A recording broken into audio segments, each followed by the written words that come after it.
Hey friends, it's September 30th, about 4 in the morning, and I just woke up burning up because I forgot that I turned the AC up when I got in because I get cold real easily, and now I've got to wait for it to cool off.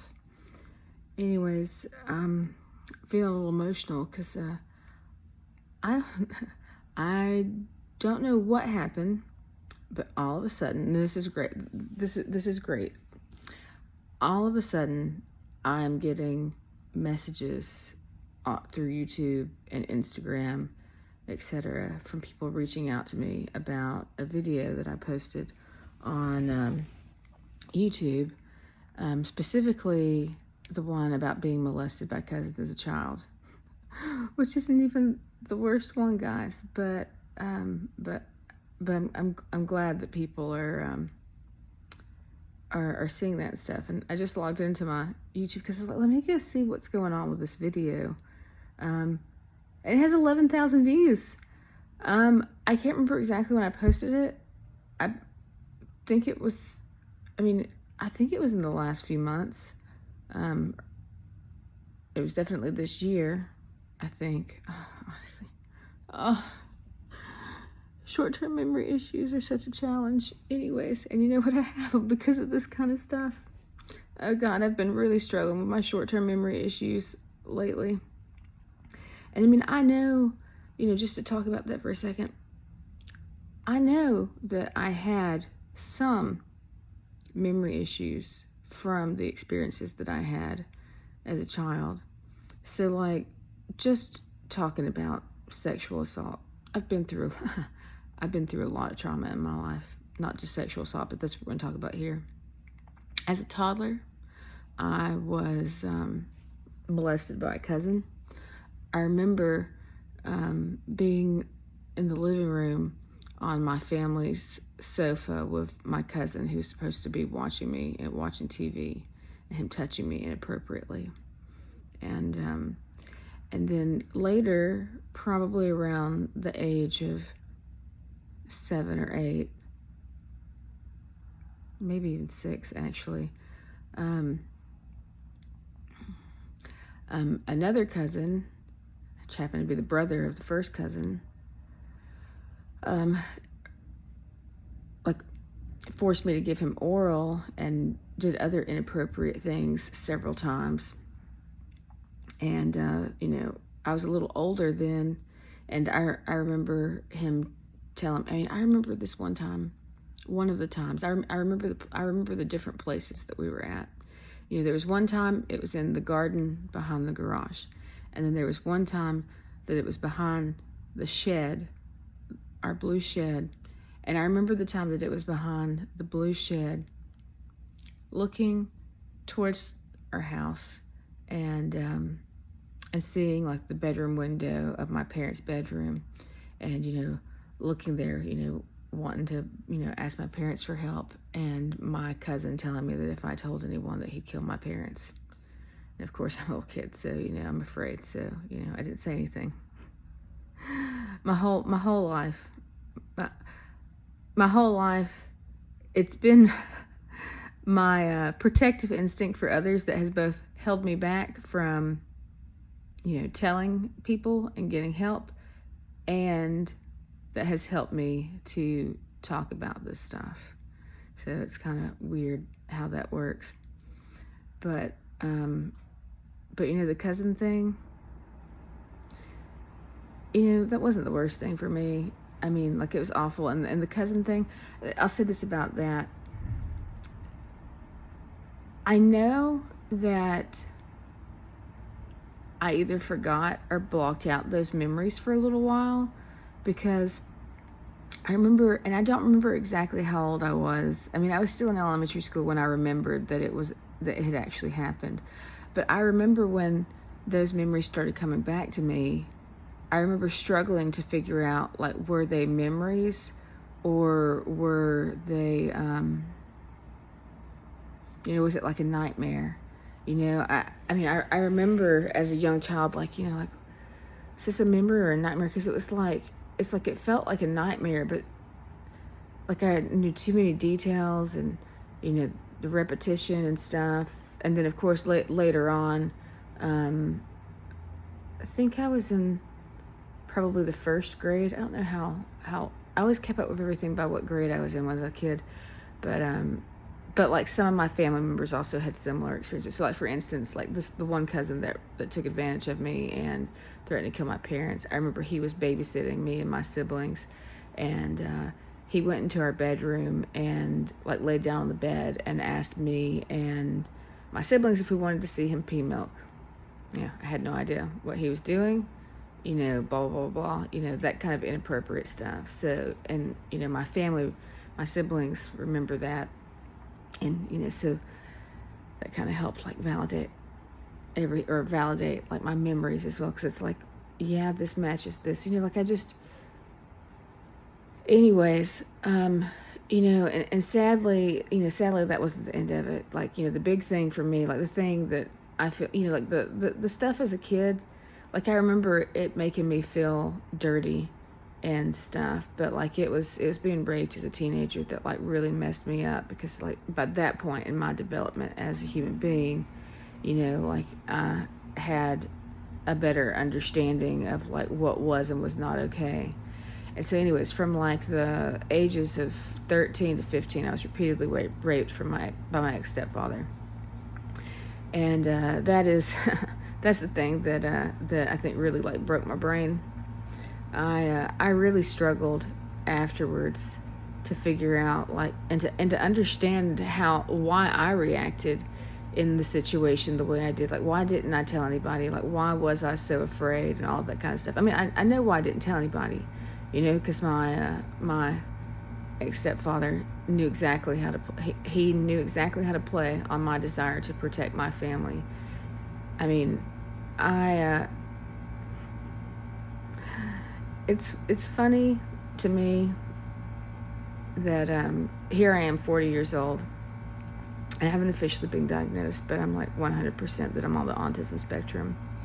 Back in 2020, I had a spiritual experience where I was randomly told that I'm autistic and that I'm something called a savant, and I didn't want to believe it at the time, because I've had, like a savant is supposed to be someone that's like super awesome, super gifted in some areas and not in others.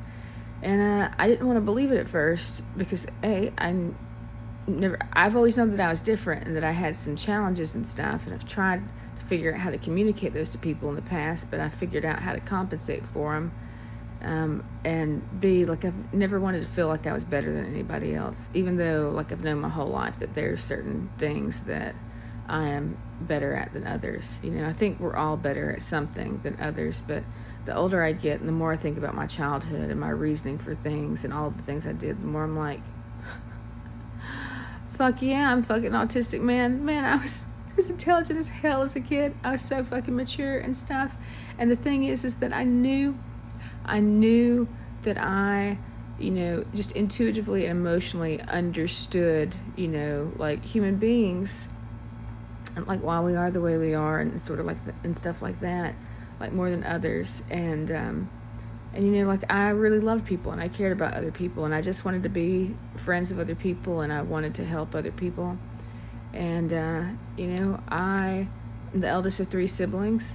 I loved my siblings. I got to help take care of them. I was responsible for them as a child. I even helped take care of my father when I was a kid by, like I was the one that would wake him up in the morning. Like I'd wake up in the morning and I'd go make his coffee and then I'd take it to him. He's like a bear sleeping in the cave, and like shake him a little bit and like try dodging his like him when he'd like lash a little bit. When my parents got divorced, I didn't want my dad to be alone, so I was a daddy's girl too, but I didn't want my dad to be alone. I thought that would be very painful, and so I stayed with my dad and my siblings with my mom.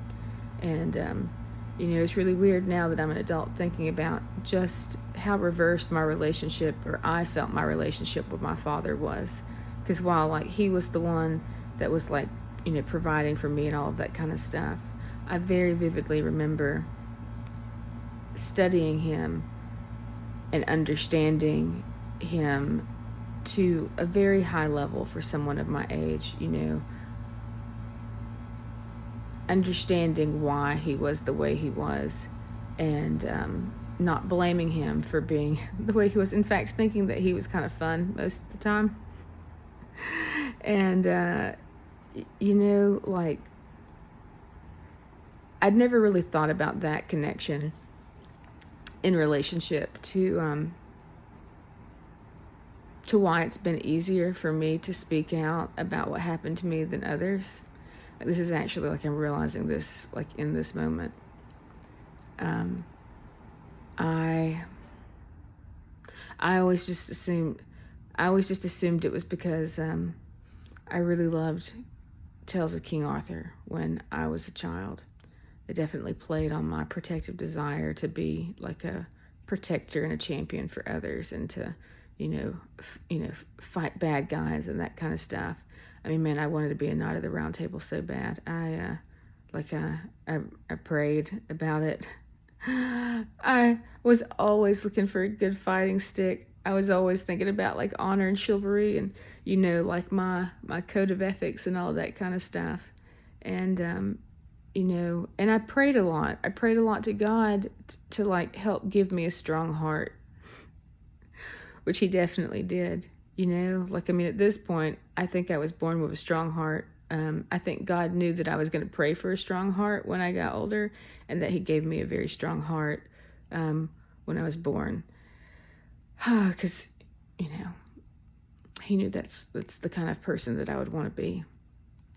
Anyways, it is absolutely, my experience and love of being an eldest sibling, and a caretaker for, not just for my siblings, and not just for I was always looking out for everybody, for my friends, throughout my life. Like, it made me feel good to try and, like, understand other people and to take care of them and to try and protect them, because I know this sounds presumptuous, and this is why I always kept my mouth shut about this kind of stuff, because I never wanted people to think that I thought I've always been so paranoid about people thinking that I might think I'm better than them, or about people feeling intimidated by my advanced maturity in some areas, that I kept my extremely enhanced awareness and maturity for my age to myself, because I knew that at the time that people wouldn't understand, and also because, like, I felt guilty about some of my feelings. One of those feelings being that my whole life, ever since I was a kid, for some reason, I've always felt like a mom to the entire planet. I've always had a very strong maternal feeling towards this planet and the people on it. Doesn't matter the age. And I've always, I've always had, like, a very strong maternal feeling towards a lot of adults, especially my parents, who were basically children when they had me. My mom was 17 and my dad was quite young, but like, especially maturity wise, like they were both raised quite young, and kind of, like, my mom ran away from home, I think, at 16, and my father was basically left to live on his own. I think, if I remember correctly, sometime between 12 and 14. And, so they really weren't, they didn't receive a lot of raising. I mean, my mom received a good little bit, but, she was young when all of this stuff happened. Anyways, I've always felt so guilty. For, because those feelings of feeling like a mother and a feeling like a nurturer and a caretaker, towards, people that, like, are older than me, or that, technically, like, I don't have any biological children, like, it just made me feel, like, presumptuous and stuff. And I don't know why. It's like, here I am at this age thinking, like, it would be nice to have someone in my life that that felt that way about me, someone that wanted to protect me and look after me. But my siblings were always very resentful of me looking after them, which I think is pretty normal. But it really hurt me, because it's like I just wanted them to know how much I loved them. So I loved them so much. And when things happened in our life, so like for instance, my mom had a hard time financially, and my siblings had to come live with me and my dad when I was in the 5th and 6th grade. And when it was just me and my dad, things were fun. I felt like he was some sort of weird feral version of Peter Pan, and I was one of the lost boys. I was basically raised feral. I'm just lucky I was born an old soul, and I was super smart. So I was like, this is cool, man. I love adventure. And I remember my dad, man, he was crazy. He still is crazy. But, he'd do all this crazy stuff. And I knew he was crazy. But I just thought he was so fun. I was just like, man, this is, he was so fun. But when my siblings came to live with us, he became overwhelmed. And he became physically abusive. And I knew that that's what it was. That three kids was too much, because also I was always very independent. I was fine on my own, but my siblings required much more attention and stuff, and just were always getting into things. And I would do my best to try and keep them out of trouble, so that my dad wouldn't get stressed out. But going from caring for one child to 3 children when you have limited resources and all of that kind of stuff is rough. And anyways, I wasn't mad at my dad, because I understood, I knew kind of why he was doing things, why he was that way. And I was like, well, you know what, here's the problem. So the solution is I need my mom to come get my siblings. And so I was in the 6th grade, towards the end of 6th grade.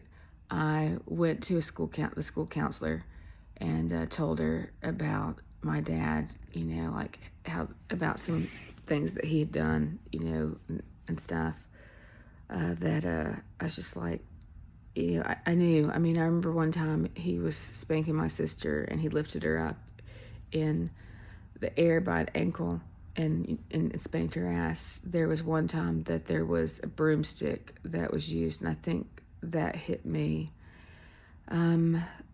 There were times when I remember, for me, he'd have me stand in a corner on my tiptoes, and he once put thumbtacks where my heels would go down so that I would stand on my toes. He may have only done that for a moment, as a joke, because he had a dark sense of humor, which I kind of inherited. I actually kind of like the dark sense of humor, but that's too much, guys. Guys, don't do that with your kids. It's not funny. But he snapped, and I've tried talking about it to him once or twice since then, because I'm not mad. I don't hold anything like that. And it's I don't want people to be, mad at my dad. And I've hesitated to speak out about a lot of things, because there's a lot of things in my life I'm going to wait for my father to pass away or something before I talk about them.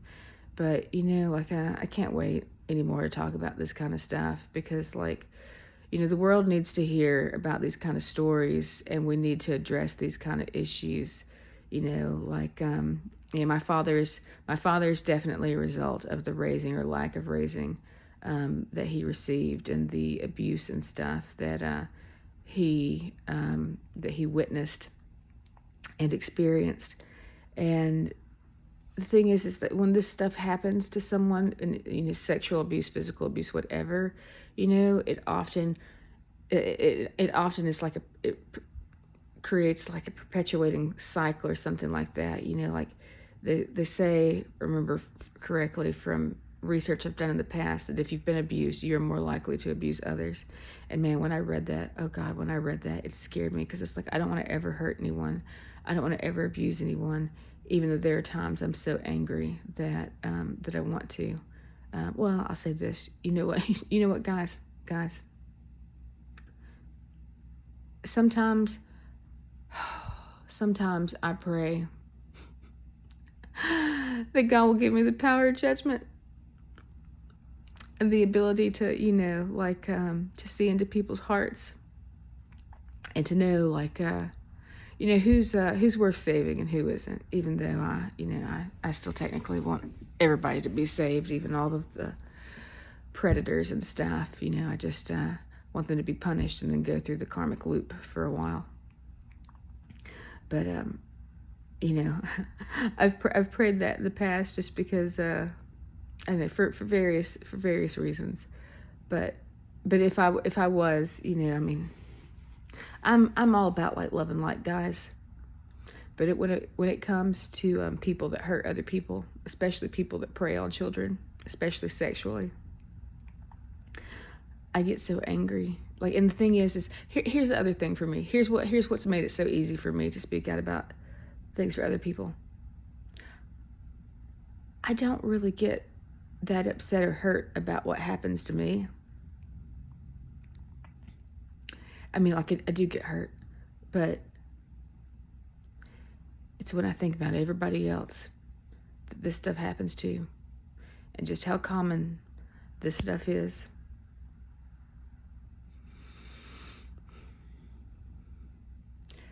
I was talking to my psychologist earlier this year because my whole life I've spoken out about, I've shared my story because I wanted other people to know they weren't alone. Because for me, the worst part of all of my experiences was feeling like I was alone. Like I was going through this massive secret, like I was the only one experiencing the suffering, like I couldn't talk about it, like the shame, all of the complex emotions from these experiences, the depths of loneliness and pain and all of that kind of stuff related to them. And I didn't want anybody else on this planet to ever freaking feel like that. And man, if I could have that Thanos glove and snap my fingers and make all the predators on this planet disappear, I want to say I do it in a heartbeat, but I really want to torture them first. I really think they deserve a little torture. I think they deserve to feel the pain that they've inflicted upon others so that they will hopefully feel guilt and remorse so that the next time their soul goes through the karmic loop, they'll have so much guilt and remorse in their soul that even if they don't remember what they've done in the past, memory-wise, their freaking soul will feel it, and they'll turn out better next time.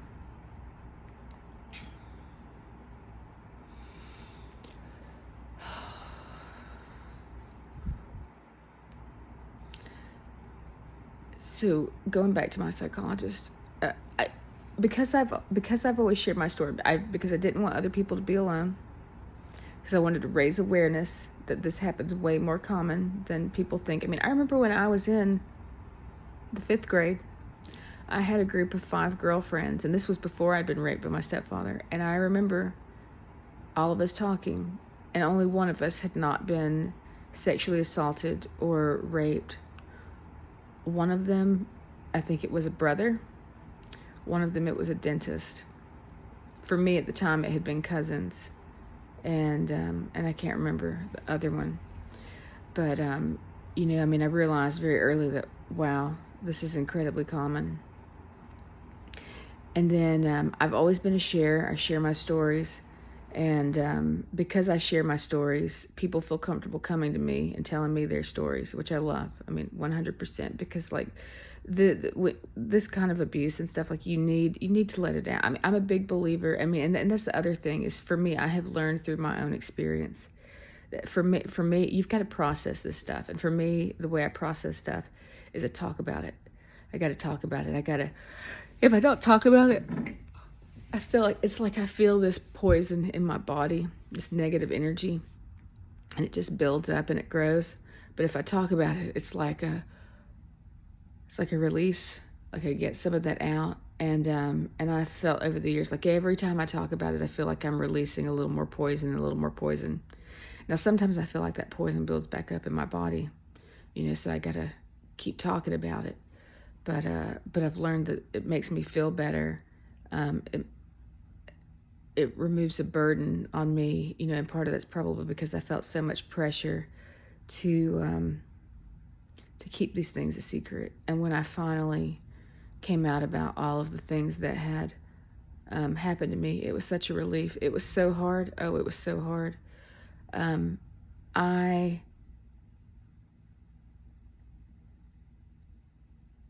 think I was in the 9th grade when I came out about what had happened to me. And I remembered that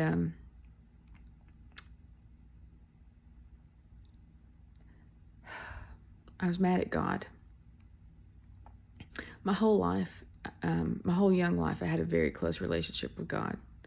I learned about him through Bible stories. I learned about him and Jesus through Bible stories. We lived in the boonies. We didn't really go to church.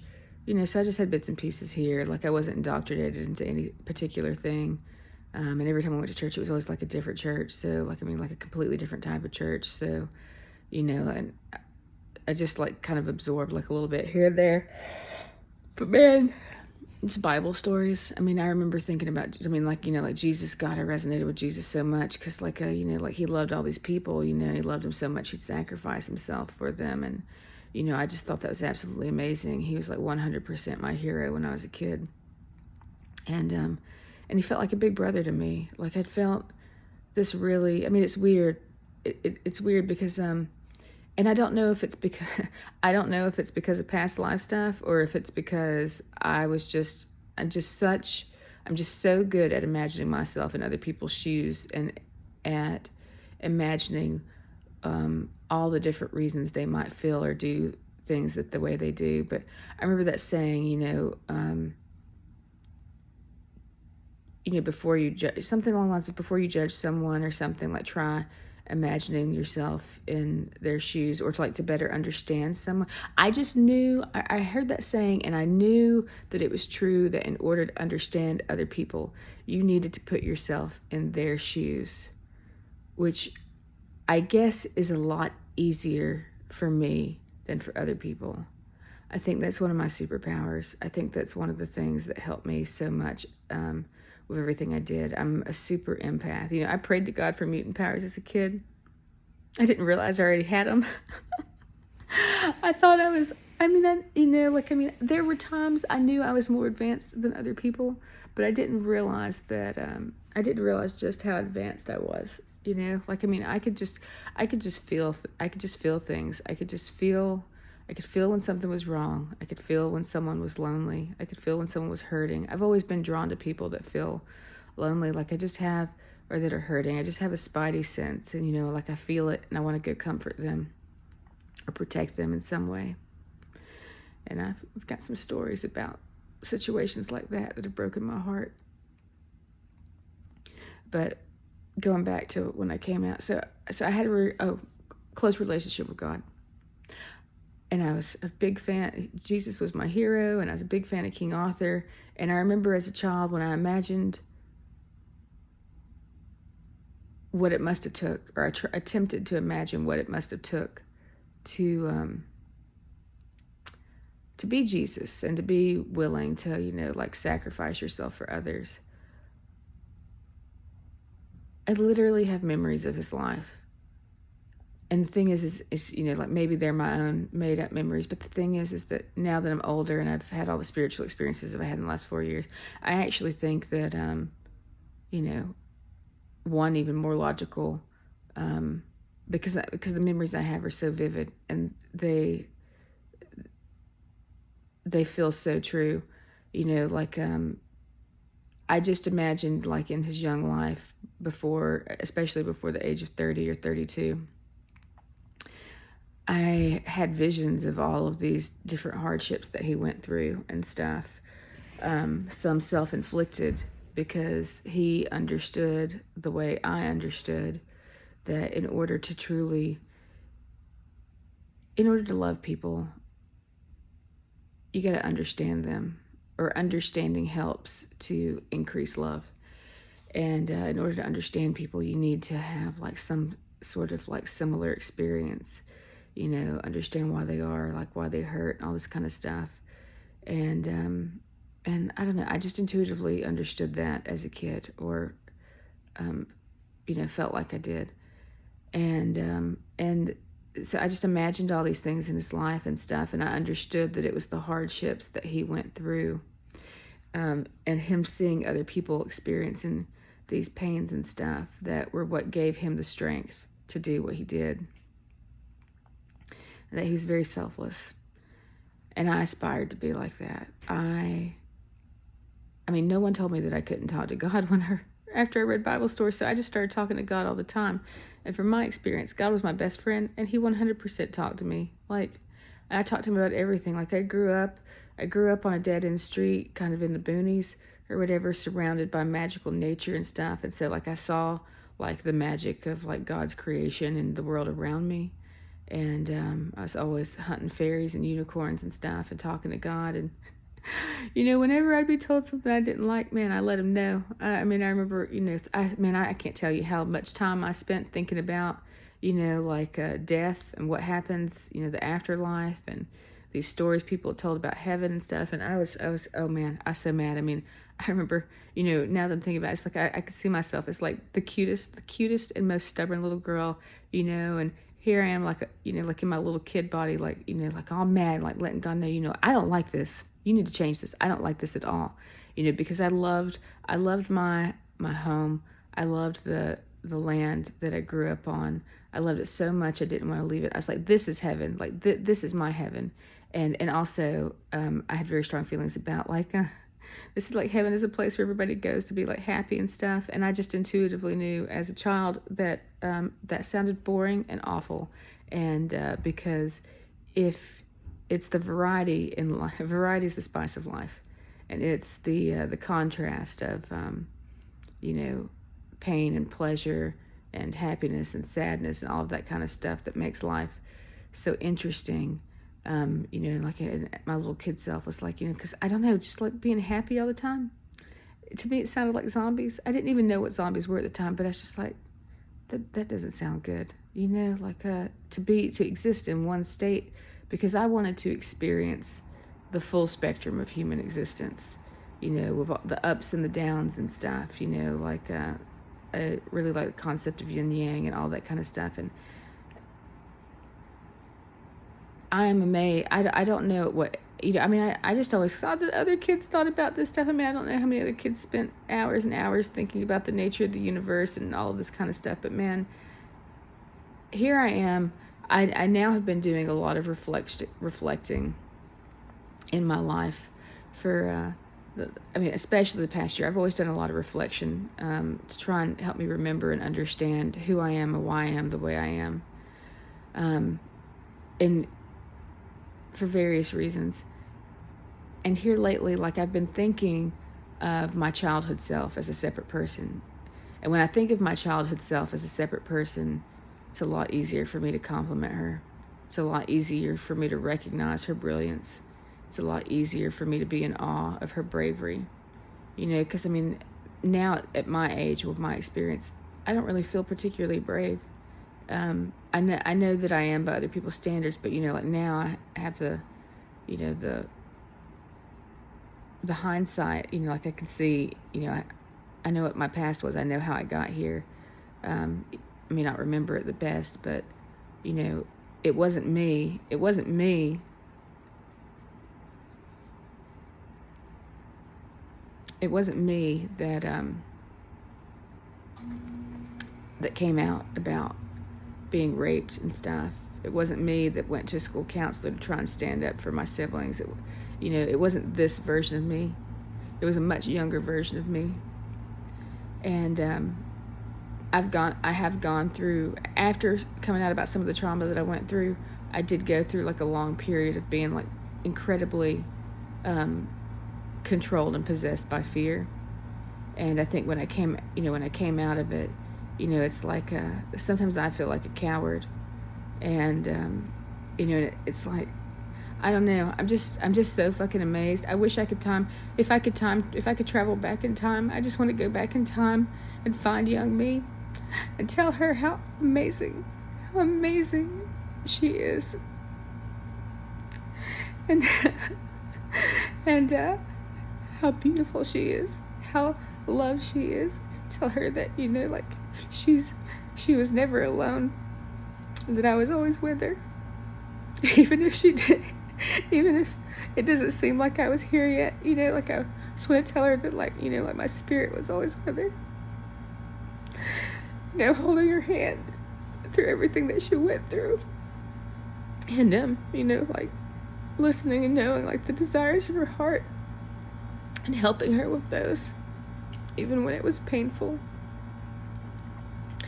And I remembered, like, I talked to God about all kinds of things, but after my experience in 2020 with COVID, and, like, basically it was like a big spiritual awakening experience, that sort of thing, that I literally just made some videos on, and I'll be talking about more now that I'm in a place where I feel safe to share those experiences. I did a lot of soul searching to try and understand why I had the experiences I had in the hospital, because I've always wanted to be a humble person, but my experiences in the hospital is that God came into my body and tried to convince me I was the second coming of Christ. And I'm like, no, I'm not. I'm pretty sure no. Like, this doesn't make any sense. And then he'd, like, make all these arguments, and he's like, well, I want to show the world that I have a sense of humor and what I stand for. And, the more he, like, told me stuff, the more I was like, well, I still don't believe this, but man, that's a great story. Oh my God, that's a great story. That's so funny. I mean, because it's like the first night he told me, like, if he wanted to have show the world he had a sense of humor, what better way than to, like the second coming of Christ, like, we're talking like reincarnation and stuff. The fat white woman from Alabama, childless fat white woman from Alabama that's addicted to video games and just doesn't believe in labels, but, like, fits every freaking one of them, and just so many crazy, bizarre, funny things. And I was just like, man, this is actually like this would be hilarious. And man, what a plot twist, man. Oh my goodness. Like, God, I need to write a book about this. I feel like God's telling me that, yeah, I need to write a book. The thing is, my brain, writing is so slow. I haven't had time, so I've been trying to make videos to, like, put things down. But, like, I really hope to do that one day, because the experience was amazing. And when I was in the hospital, I mean, this was just 3 years ago. I'm amazed by that version of me. Like, that version of me, the thing I'm so impressed by is that I would move, or she would move through different, like, in and out of psychosis, and I don't know, being grounded in reality. And when was grounded in reality, I'd use my, like, problem solving skills I'd learned from going to design school to help me try and figure out what was going on, and what was real, what was not real. I mean, I totally feel like I was playing my own version of, like, that Hunger Games thing towards the end of the books, where, like, PETA, I think, often asked Katniss, like, what was real or not real after being, like, tortured and stuff. Yeah, I'm just so proud of myself for that. But when I got out of the hospital, I let other people put doubt in me, which I shouldn't have done, because I know from all of my life experience, I know that my conclusions are almost always completely accurate. God even told me in the hospital, like, when he told me that I was autistic and something called a savant, he told me that he gave me less memory, but he gave me more processing power, and that it takes me longer to get to a conclusion, but that when I get there, my conclusions are more accurate, because I'm more thorough, because my whole life I've always understood that there's more than just, two sides to something. I mean, I don't understand this linear thinking. I mean, just look at my hand. We can go back and forth. We can go front and back. There's diagonal. There's up. There's down, or whatever. There's all of these different perspectives that exist around this point. But everyone looks at this perspective from right here. I mean, most people look at it from just one perspective.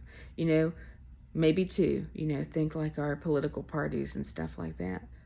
But there's so many different perspectives that you could look at it from. And I knew that. And so, I've always been slow to make decisions because it's like I've always been on like a quest for the truth, and I want to make the best decisions. So I like to take my time, and I like to try and imagine as many different perspectives as I can, at least like enough of them to kind of have like a fuller picture of the situation, and that's something I've done my whole life.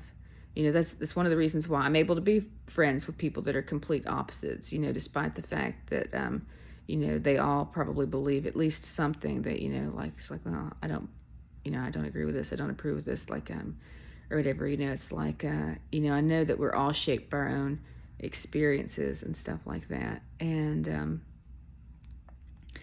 anyways, long story short, I remember praying to God to give me the strength to be a champion for other people. I remember praying to God I never asked to be Jesus, but I told God that I wanted to be like Jesus, that I wanted to be a champion for others. And I told God as a young child that I knew that would mean I would have to experience a lot of pain and suffering. And I told him that I was okay with that because I knew that he would never give me more than I could bear, and that he would be holding my hand throughout all of it. And he knew just how deep my desire to be able to help protect others was. Like I feel very selfish these days, but I was so selfless as a child. I was so selfless as a child and a teenager. I was constantly willing to sacrifice myself to protect others. I didn't come out about all the things that happened to me. My stepfather, his big thing was like, I was very, very aware of growing up in poverty, like bad poverty, but, even though we were poor, like there were some areas in our life that we were very rich in. I'm just going to say I think God's greatest gift to me as a child was my childhood home.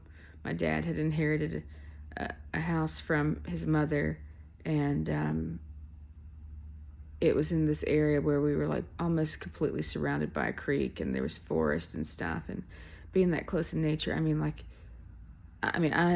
I constantly felt like I was in God's temple when I was outside in my backyard in the woods nearby with the creek or whatever. I never understood why people went to church on Sundays to worship God when he was outside. It's like God created all of this. Why are you going in a box and separating yourself from him? Why aren't you meeting over here in the woods under this tree where the sunlight can touch your skin and you can feel the wind and all of this kind of stuff, like really feel God's presence. And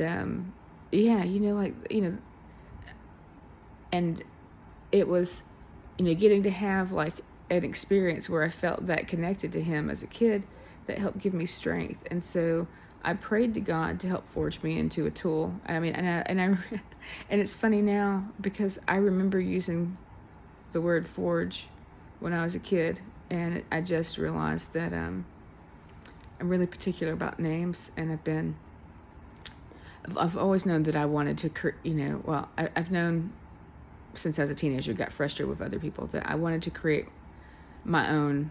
I've never found the kind of like team and company that I want to work for myself. And so I've always been like, I'll build it. I'll build my own, I definitely throughout my life have been like, if you want something done right, you got to do it yourself. And man, from my perspective, nobody does anything right. Like, I'm just like, come on guys. Like, it's not that hard. But, I've been like doing like design work and stuff under my own name for like well over a decade. But I was just freelancing. I wasn't really, I never really intended to like just 44 on the clock. I never really intended to just, I don't know. Sorry guys, I get emotional and I get like a little whatever, but I'm so particular with names. But I've known for years and years and years, I've known I want to create my own company. I have these dreams, I want to create my own company so that I can create a space for other people like me to exist and work and stuff, and not be taken advantage of, and be appreciated, but also to like work together as a team and as a family to come up with solutions and things that help make the world a better place. And I didn't want it to be under my name. I wanted it to be under a different name, because I don't want people, like when people work for, I want it to feel like a team, even if I'm the one leading it. And so I've been trying to come up with the perfect name for my company for so long. And I finally came up with one like a year or two ago. And, after so much research and stuff. And and I had to make sure the domain was available, and I bought the domain and all that kind of stuff. I spent a ton of money on this domain, guys. I spent $2,000 on this domain. That's more money. Oh man, usually I only bring in like I usually bring in less than $10,000 a year, so that's a lot. That's a lot of my money to get it. But I was like, you know what? It's like I believe in this. I believe in this. And it's like names are important. The right name, the right words, the way they sound or whatever, they can help inspire different feelings and stuff like that. And the name, the name of my company, I need to get the business license, but I've got the domain and all the important digital real estate stuff. But the name of my company is going to be, or is, Moonforged. And I just realized, man, it's so appropriate that the word forged is in there. And I'm sitting here thinking now about moon and me being a night owl, and it's like I feel like I was forged in the dark in multiple ways. I feel like I was forged through darkness, through negative experiences, but I knew that there'd be light at the end of the tunnel, there were times that I didn't think I'd bounce back from what I experienced, but on the inside, like there was always part of me that knew that God had my back and that I'd be okay one day. And I also feel like being forged in the dark. I feel like I feel like a diamond that's been hiding in plain sight, guys. Nobody knew what I was going through. No, nobody could tell because I didn't want people to know. I didn't want other people I wanted to protect other people. I didn't want other people to worry about me. Sometimes probably it was like shame and stuff, but most of the time it's like, I don't want them to know the depths of the pain that I'm experiencing. I want to be strong enough that I can bear not just my pain, but like the pain of everybody in the freaking world. I literally prayed. I prayed to God. It's like, God, I talked to God. It's like, I want to be able to bear everyone's pain and take it away so that, or at least bear like the worst of it, so that it's a little bit easier for them. But in order to in order to bear that pain, I've got to become stronger. And, I have learned and believe that, suffering is good for the soul because of different, we can talk about all of these different things at different times, but, there's so much. It's like, how do you sum up a life? How do you sum up a life, like in a YouTube video? But I'm so proud of myself. And so when I was in the 9th grade and I came out, things would happen to me. Every time something new would happen to me, I'd talk to God and I'd be like, man, God, come on, haven't I been through enough already? Like, isn't this enough? Isn't this enough? Like, God, not just the sexual assault, but like the physical abuse, the isolation, the feeling like an outcast from my family in multiple ways at multiple times, always like yearning and dreaming for a best friend, but never quite fitting in, knowing I was so different, struggling to, with different issues at times, with abandonment, just, I mean, like there were so many things that I experienced, so many negative things or whatever, and bullying and things like that. And every time I'd get mad at God, and I'd yell at him for a little bit or whatever, but then I'd kind of calm down, and I'd remember that that I believed that he'd never give me more than I could handle, and that if I was experiencing something, there was a reason for it, and that I would be stronger. I always believed that every hardship I endured would make me stronger, and I wanted to be strong so bad. I wanted to be strong. And I think the thing is, I think what gave me so much strength is I didn't want to be strong for myself. I wanted to be strong for other people, because it's easier for me to do things when I am doing them for other people. It's so much easier.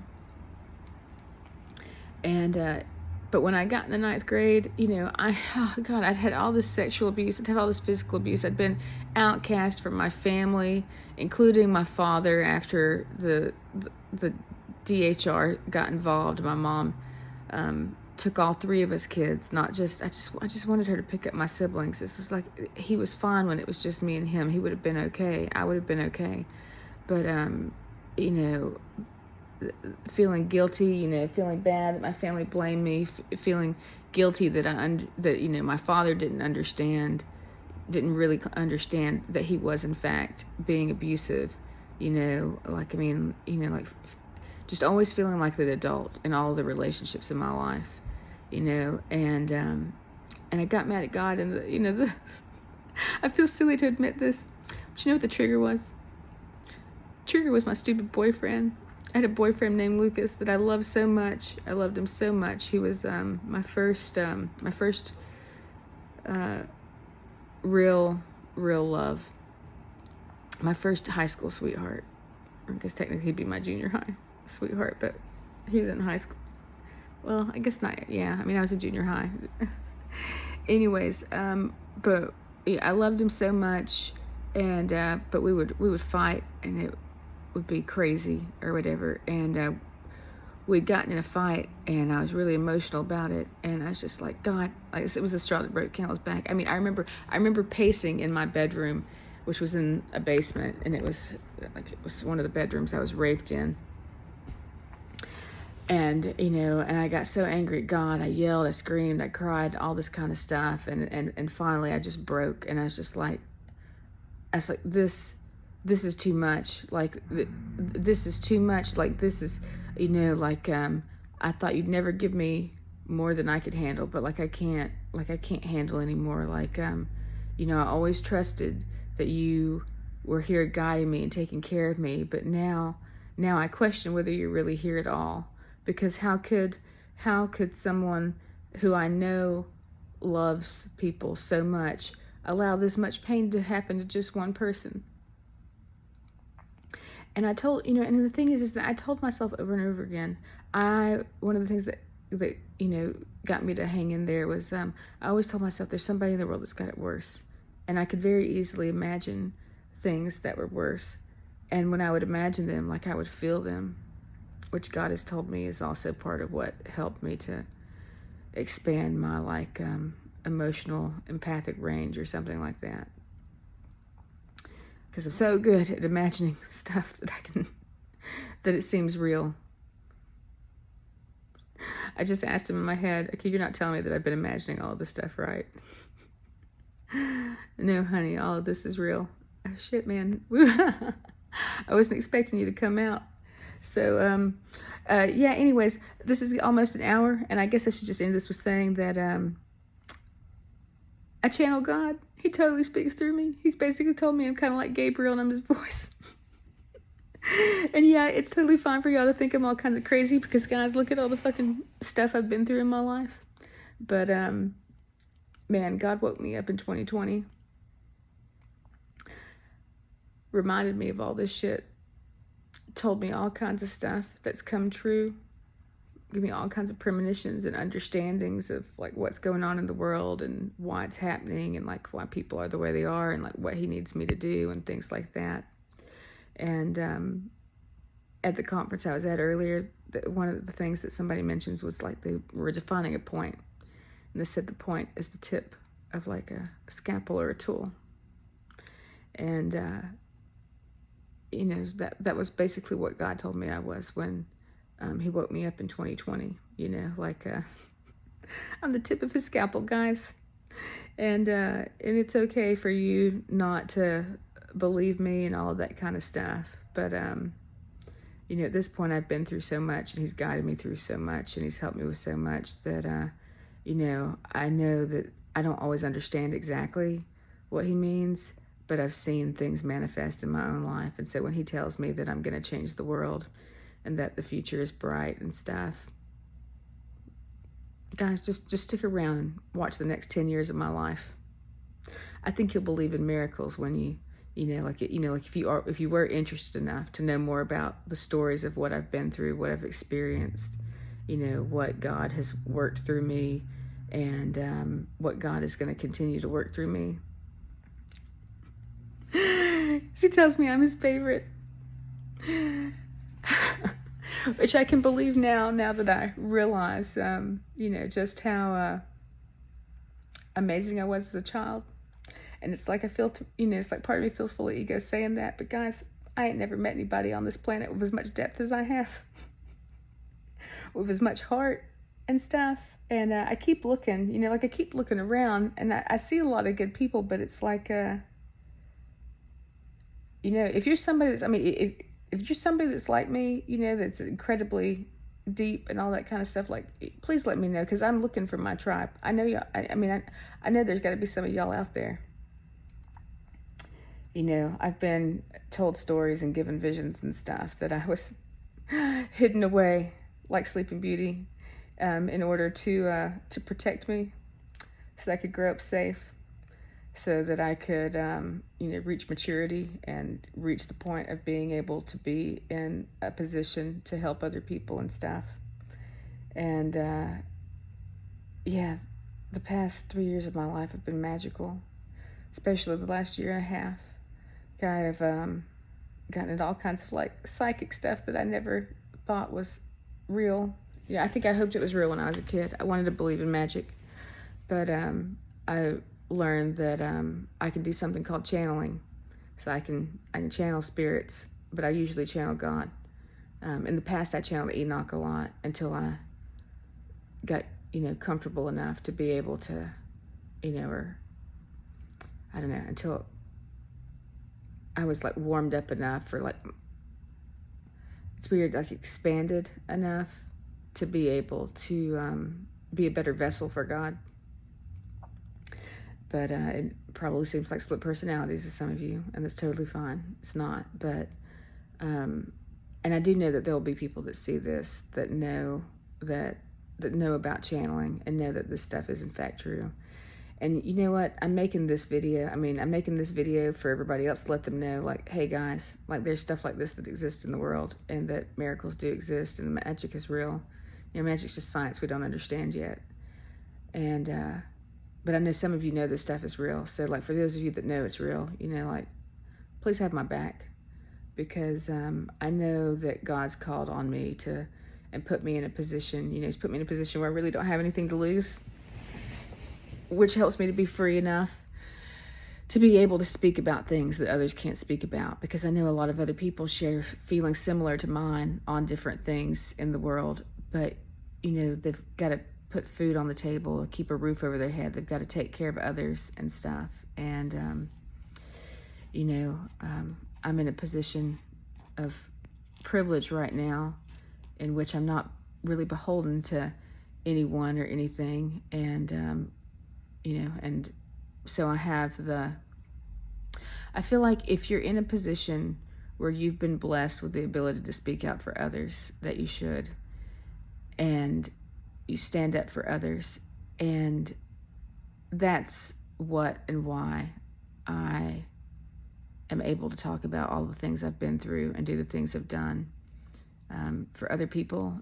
And because God's always been with me very intimately, as my best friend, and now as my mentor and guide. It's basically like my own personal, like, I feel like I'm Naruto and he's Jiraiya. He's like, I'm going to train you myself, kid. And, like, how can you be afraid of anything when you've got God on your back? I'll end it there.